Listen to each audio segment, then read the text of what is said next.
5월 13일 금요일 말씀 묵상입니다. 사무엘상 3장 1절부터 21절까지고요. 요절은 21절입니다. 여호와께서 실로에서 다시 나타나시되 여호와께서 실로에서 여호와의 말씀으로 사무엘에게 자기를 나타내시니라. 아멘. 예. 이제 사무엘이 본격적으로 등장하는 그런 내용입니다. 사무엘이 자랄 때에 하나님의 말씀이 희귀한 시대였습니다. 여호와의 말씀이 희귀하여 이상이 흔히 보이지 않았다라고 성경은 표현하고 있습니다. 그리고 의미심장한 얘기를 합니다. 엘리가 점점 눈이 어두워가서 잘 보지 못하는 때에, 그러니까 이건 엘리의 실제 신체적인 눈을 얘기합니다. 눈이 나이가 들어서 이제 눈이 점점 어두워 간다고 하는데 이게 영적인 의미를 분명히 담고 있습니다. 엘리가 하나님의 말씀을 보지도 못하고 듣지도 못하는 어떤 어리석음에 빠진 그런 모습을 보여주는 거죠. 반대로 하나님의 등불은 꺼져 있지 아니하였으며 사무엘은 하나님이 교회에 있는 여호와의 전안에 누웠더니, 사실은 문맥상 별 어떻게 보면 의미가 없는 하나님의 등불은 꺼지지 아니하였다. 하나님의 전의 등불은 늘 켜져 있습니다. 근데 그걸 강조하는 이유는, 그리고 거기에 사무엘이 누워 있다는 것은 하나님의 빛이, 하나님이 인도하시는 말씀이 사무엘에게 임하시는 것을 보여주는, 암시하는 그런 장면이 아닌가 합니다. 그리고 이어서 하나님께서 사무엘에게 말씀하시는 내용이 나옵니다.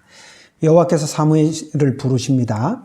사무엘은 엘리가 부른 줄 알고 자다 일어나서 얼른 엘리에게로 달려갑니다. 그래서 부르셨습니까 하니까 엘리가 아니니까 자라고 합니다. 이게 두 번이나 반복됩니다. 세 번째 비로소 엘리가 깨닫습니다. 여호와께서 사무엘에게 말씀하시는 거구나 라는 걸 엘리가 안 거죠. 그래서 엘리가 사무엘에게 이렇게 말합니다. 만약에 다시 사무엘하고 부르는 소리가 나면 말씀하옵소서, 종이 듣겠나이다, 이렇게 대답하라는 겁니다. 그렇게 가르쳐 줬죠. 또 이제 사무엘은 다시 가서 누웠고, 이제 세 번째로 하나님께서 엘리에게 사무엘을 부르십니다. 그러니까 사무엘을 부르니까 사무엘이 가르쳐준 대로 종이 듣겠습니다, 하나님 말씀하옵소서 했고, 하나님은 드디어 사무엘에게 말씀을 전하십니다. 그 내용은 엘리 집안에 심판받을 내용입니다. 참 어떻게 보면 안타까운 일이지요. 눈이 점점 어두워가서 잘 보지 못하는 엘리 집안, 그들이 행한 악, 특별히 두 아들의 죄 때문에 그렇죠. 그리고 그때부터 이제 사무엘은 하나님의 선지자로 인정받기 시작합니다.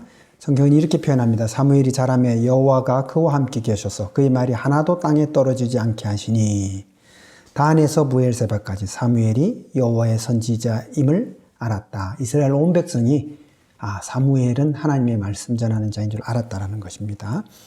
여호와께서 실로는 성막이 있던 곳입니다. 사무엘이 자란 곳이고요. 실로에서 말씀으로 사무엘에게 자기를 나타내셨다라고 하고 있죠. 그렇습니다. 하나님은 자기 백성에게 말씀으로 다가오십니다. 우리가 기도하고 하나님이 말씀하시고, 이게 하나님과 우리의 대화고 상호작용이 있지요. 우리가 기도하는 것이 없고 하나님의 말씀이 없다면 얼마나 영적인 암흑이겠습니까? 그 영적인 암흑의 시기를 사무엘을 통해서 깨는 것이죠. 하나님은 자기 백성에게 말씀하고 싶어 하십니다. 하나님 지금도 우리 믿음의 성도들에게 성령으로 말씀하십니다. 하나님의 말씀, 성령의 음성에 귀를 기울이십시오.